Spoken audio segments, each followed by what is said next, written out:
The bulldozer was clearing the last tree on the right-of-way beside the Jackson Hill Baptist Church. Then workmen were sizing up the big hardwoods across the street in the Shadyside Public Park.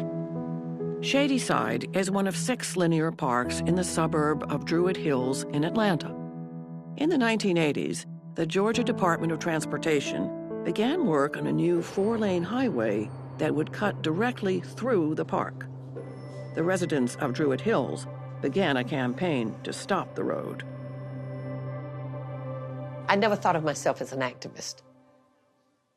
When people first started calling me an activist, I thought, oh my gosh, how horrible. There was a group called Caution, and that's an acronym that stands for Citizens Against Unnecessary Thoroughfares in Older Neighborhoods. Their purpose was to stop this highway, stop this expressway. At one point, I said, there must be something that makes the park valuable. And I went down into the State Historic Preservation Office, and that's where I found Olmsted's name. So then I started trying to find out who he was.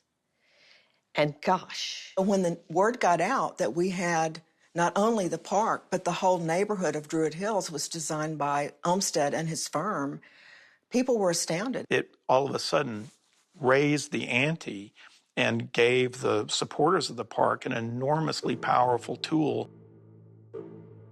Druid Hills is Olmsted's last residential suburb.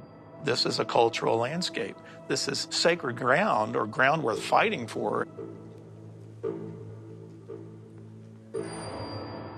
Somebody showed us pictures of what happened in Buffalo. I've got some copies of the pictures, and I took them around with me to show people what could happen. She showed us these pictures of this expressway that was horrible, and the park was gone.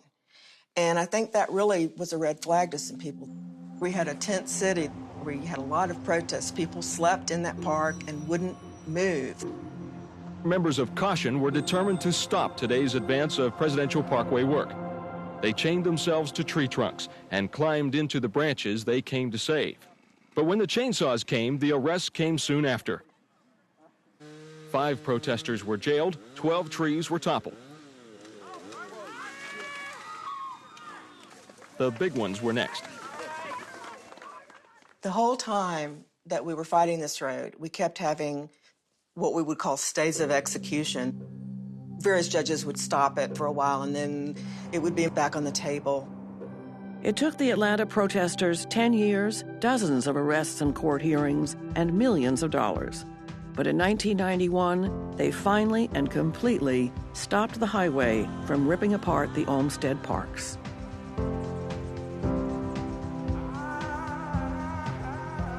The protests over the road were an amazing response and an indication of a community that recognized what they had in these Olmsted parks.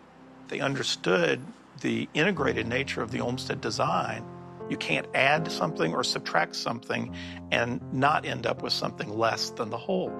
They came together to say it's not just that history matters, but that place matters.